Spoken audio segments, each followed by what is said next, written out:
Number 1. She saw me. I'm writing this down now in case I forget any details. My name is Victor Seth, for the record. I am 26 and I live with my father, who is away often on business trips, so I'm usually alone.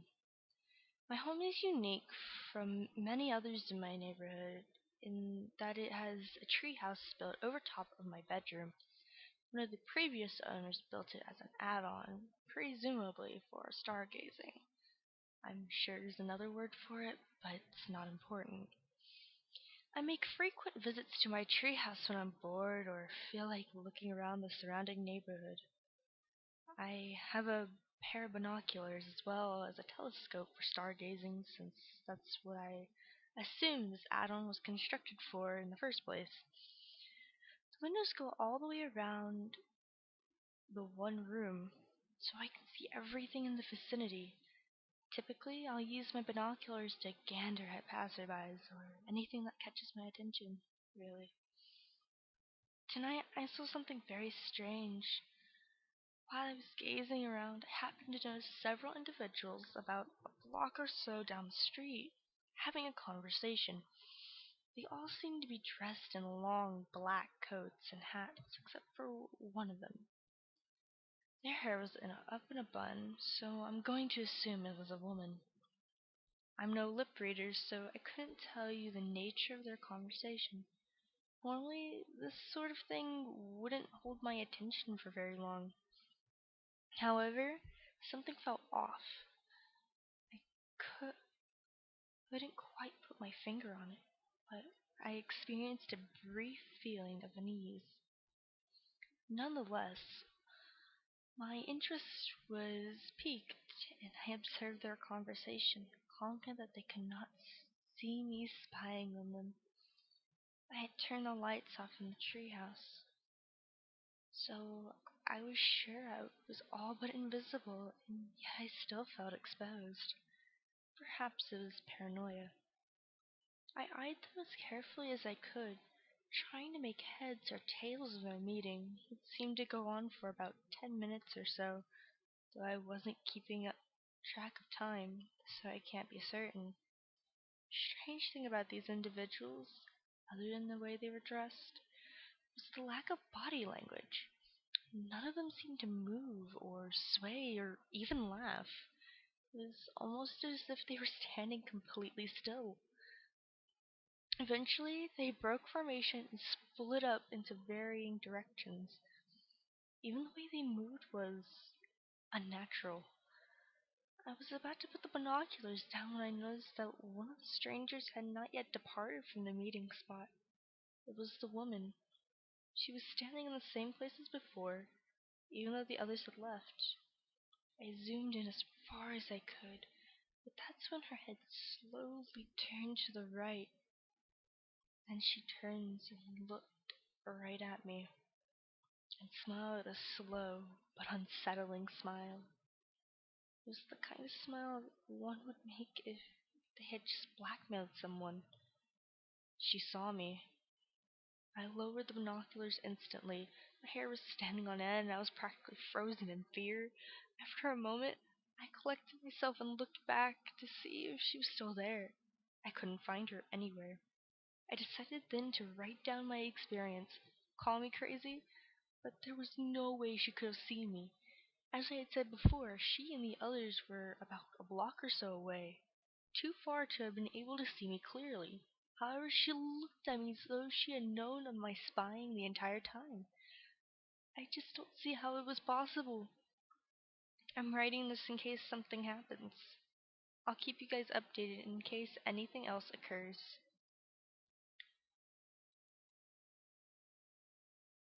Number 2.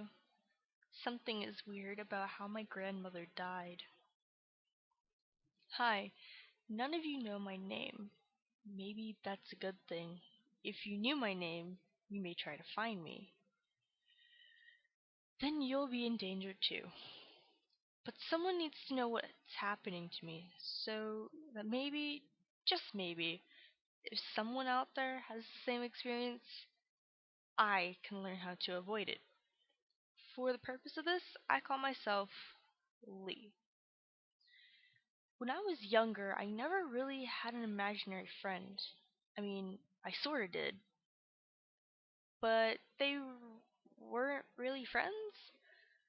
What I mean is that I have memories of when I was 7 and I'd sit in the middle of my room playing with my little toy dinosaurs, and there were close to 5 shadows that would stand around me in a circle and watch.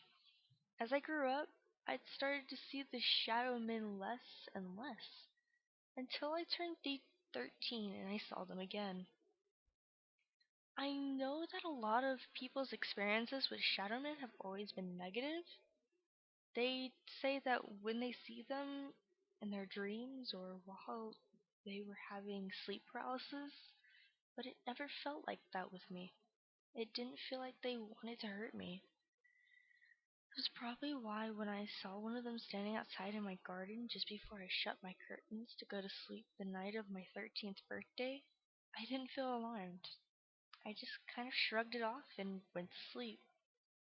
Back then, my mom and dad always had to leave early for work, and so my mom would drop me and my sister off at grandma's, and she would take us to school.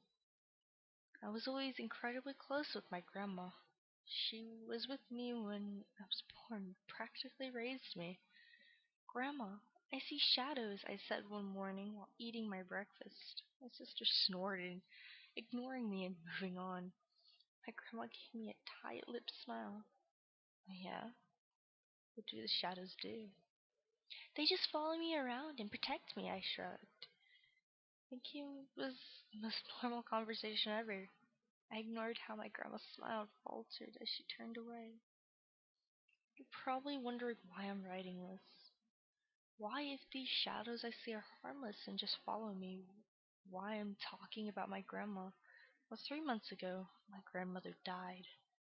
Her health was fine. She was still working. She wasn't sick. But she died. She was young enough that even her mother is still alive. She shouldn't have died. What's worse is that when my aunt found her body, she said it was like the life had been sucked out of her. Her eyes were hollowed out, her cheeks sunken. My Aunt Jo just came by. She handed me my grandmother's journal and told me that it was left to me in her will. Jo looked so sad, so very sad. Jo didn't stay long. She left almost immediately after, and I was left standing alone in the house. Out of curiosity, I opened the book and I read the first page. It was dated years ago, back when my mother was a teenager. Of course, I'm going to change some information and leave some out because I don't think my grandma would want me sharing every single detail of what she wrote with the internet. But this is what it said. "I saw them again today, the dark shadows. They seem friendly. I think they're friendly. They gave me a birthday present. It was a little black ribbon. When Ma saw me wearing it, she screamed at me and told me to throw it away. But I couldn't throw it away. My friends gave it to me. Shadows don't like Ma. They tell me to run away. They tell me that I should go with them. I don't want to go with them. I want to stay here. They got mad at me when I said no. They won't talk to me anymore. I'm scared to look at them." My grandma saw the same shadows that I do. There's so many pages left. I don't understand what's happening. Please, if anyone knows what's wrong, contact me. I don't know if I should continue to read her journal or not. Number 3. Aunt Rose's jewelry box. People call my Aunt Rose a witch. They say she flies through the night on a broken broomstick, hunting down little children that are up past their bedtime. They say she brings them home and boils them in a giant cauldron for supper, or that she turns them into little toy figurines to keep forever and ever as her own personal playthings. They say black cats follow her everywhere she goes, and that on Halloween night she dances with the devil himself under the light of a full moon. People say a lot of things, all classic superstition and useless bunk, but that doesn't stop them from talking anyway. It doesn't help that Aunt Rose sort of looks like a stereotypical witch. She's very old and wrinkled, with a long hooked nose and her silver hair pulled up in a pretentious bun. She walks around town in her old-fashioned dresses and black shawl, leaning on a gnarled old cane for support. My Aunt Rose is both a literal and figurative definition of an old soul, but she is no witch. If it hadn't been for Aunt Rose, I wouldn't have a home. My mom and dad both abandoned me when I was 9. They simply up and vanished one day, leaving me behind like a scrap of garbage. I would have been lost in the system of orphanages and foster homes, but Aunt Rose offered me a place in her old New England ranch house. She fed me, clothed me, played with me, and loved me as if I were her own child, a blessing she had been unable to have of her own. If there was ever anyone else less likely to be a weaver of dark spells or an eater of children than Aunt Rose, I haven't found them. Still, rumors will spread and people will gossip, even if it's only because Aunt Rose looks a little funny or walks a little crooked. Kids at school are the worst about it. I hear the snickers in the hallway, and I see the sideways glances at the cafeteria. More than once, I've had the words witch spawn painted on my locker door or taped on my back on a piece of paper. And those are the tame days. I've been beaten up, ridiculed, humiliated, and more than once told to end my own life. Your witch aunt will probably just bring you back anyway, they all jeer and laugh. But I don't mind. People can talk and tease all they want, because I have something that makes me feel better. On days when I'm feeling particularly blue, I go upstairs and open Aunt Rose's jewelry box. She doesn't use it anymore, so she lets me keep my favorite toys in it. I pull them out, and I can't help the smile that spreads across my face when I look at them. They are two tiny little dolls, both small enough to fit in the palm of my hand. One's a balding man in a business suit, and the other is a red-haired woman in a white dress, holding a martini glass. I play with them all afternoon until the sun goes down, making them dance and sing or tell me jokes. The expressions on their faces always make me giggle. The way their eyes are wide open with horror, and the way their mouths are always open in a silent scream. I never used to play like this with Mom and Dad. Dad always preferred to scream and hit me, and Mom would always drink her special adult drinks till she passed out. But now, I can play with them all I want forever and ever. I love my Aunt Rose. She makes such a perfect cover. I invited some of my oh so funny classmates to hang out after school today. I think it's time I got some new toys. Number 4. My daughter disappeared and everyone thinks I'm crazy. Every day started following our usual routine. I would wake my daughter up at 7 o'clock sharp to get her ready for school. Since she had turned 5, she had decided to do her own hair and pick her own outfits, and even make her own breakfast. Ever independent, I allowed this, and would encourage it as it gave me more time for myself. I made her a checklist to ensure everything was done, but if she wanted to match a pink skirt with a green shirt, I would let her. Not lazy parenting so much as setting her up for success. After this, I would pack her up into the back seat of my car and bring her to school. Being a smaller private school, there was a fee for buses, and I figured I could just drop her off at school on the way to my work. My husband and I had gotten so used to her independence that we would rarely ever see her after I woke up until it was time to leave, around 8:15. When I would wake her up, typically she would be huddled under her blankets, and she was so tiny I could hardly even see her. I would just come in and turn on the lights and say, "Time to get up, honey," and then leave her on her own. She never liked when I was hovering Mom. A fateful morning this story is about. I went to wake her up, and I saw the mound her sleeping body created in her bed. I said my usual line, left her door open a crack, and went to get in the shower to get ready for my day. As I said earlier, it was not unusual for me to not see her until the 8:15 departure time. So when I was getting ready, I was not surprised not to hear the pitter-patter of her feet or see her darting around her room looking for clothes.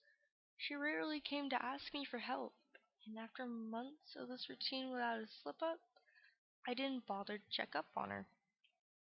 However, when I got downstairs at 8:17, I was running slightly late, discovering that she was not there was out of the ordinary.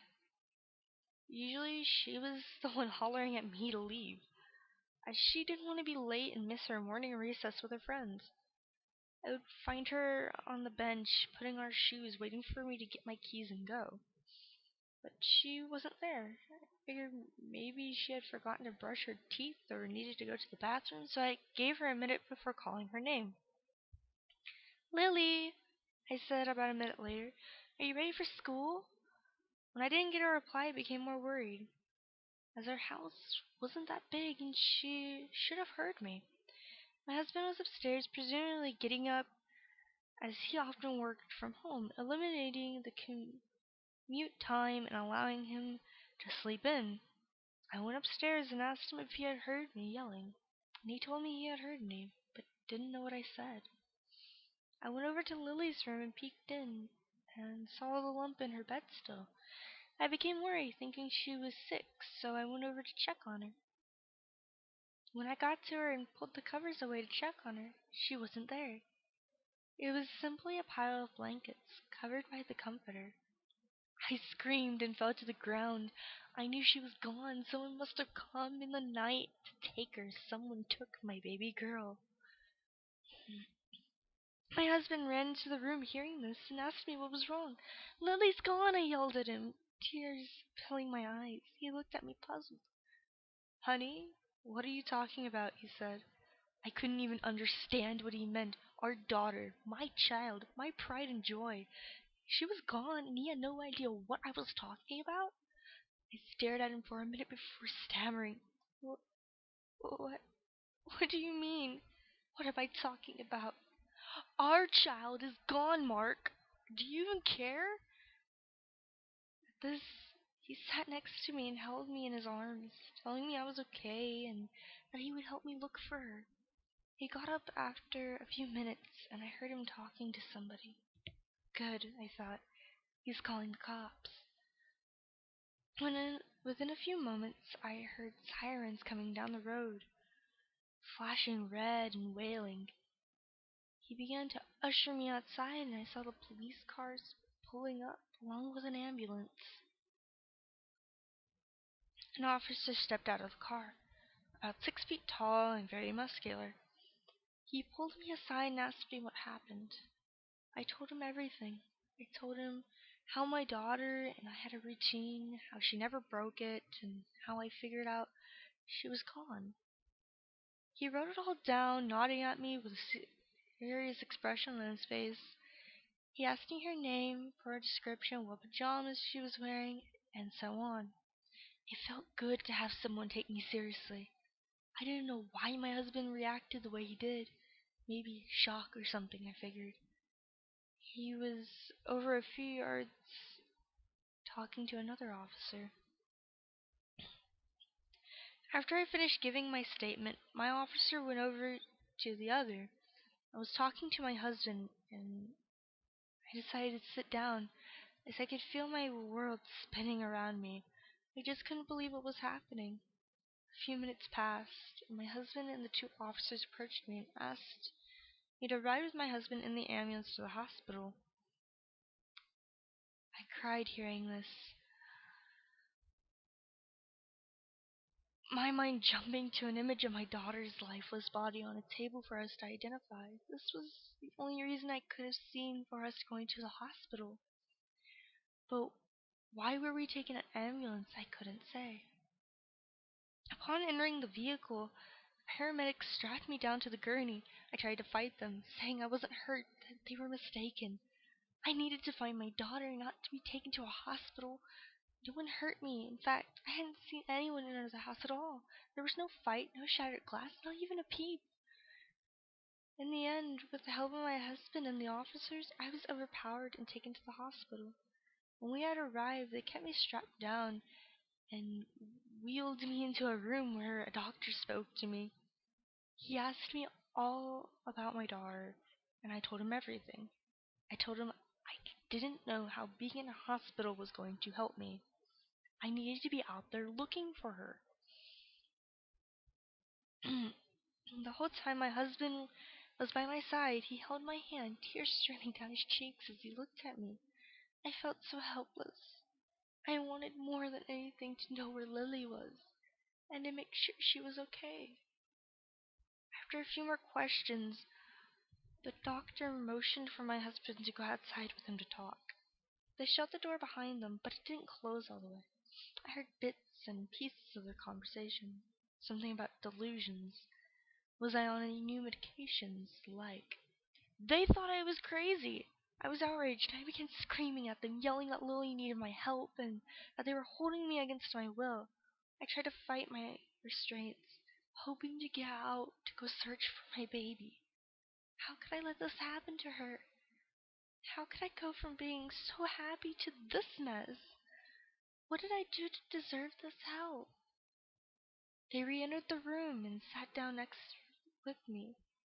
The doctor talked to me while Mark held my hand, squeezing it tight. The doctor told me that they were going to keep me there for a little while to make sure I was okay. To make sure I'm okay, I said. You should be making sure my daughter is okay. I felt my husband squeeze my hand tighter, a look of pure sadness on his face. The doctor, in short, told me I was suffering from delusions and that they weren't yet sure of the causes, and they would need to do some tests to see what was causing my issues. Issues? I couldn't even begin to describe how offended and how absolutely heartbroken I felt. These people, my husband included, thought I was crazy. After the doctor left, my husband remained and told me, "Honey, I know it's hard for you to hear, but even harder for me to tell you, we don't have a daughter. I don't know what made you think we did. That room, that's our guest room, not hers. No one came and took her. I know you're sick right now and I don't want to hurt you, but I can't stand to see you suffering like this for no concrete reason. Please, I love you. Please believe me." I couldn't control myself. I started sobbing. I told him I couldn't accept that. I knew she was real. I know it. No matter what people told me, I know she existed. And I would never stop fighting for her. I would never rest. A new doctor came in to escort me to a new room. They told me they would need me to change, giving me some hospital gown to put on. They gave me a minute to undress, and I obliged. I had to pretend before them that I was okay with all this, and maybe they would let me out. As I emptied my pockets to put their contents in the baggie they had provided me, I pulled out my keys and felt the rinky-dinky keychain which Mark had made for me for Mother's Day a few days back. A picture of the three of us. I looked at it, seeing my daughter's hazel eyes and long brown ponytail blowing lightly in the wind. She was real. She existed. I had proof. I began to scream when, before my eyes, her face began to fade from the picture, her smile, her dimples. her favorite red necklace all began to disappear, taking with them the only proof I had that I wasn't crazy. But I know. And now you know. She's about 3'8" tall, with long brown hair and hazel eyes. Last thing, wearing her favorite pink pajamas with a hole in the knee from when she tripped and fell going to my car on pajama day at school. If anyone out there has any memory of her, or has had something similar happen to themselves and their child, let me know. I know I cannot be the only one suffering through this hell. And that is all I have for tonight. Thank you for watching this very first video for this channel, and I hope you had a spooky time. Peace out.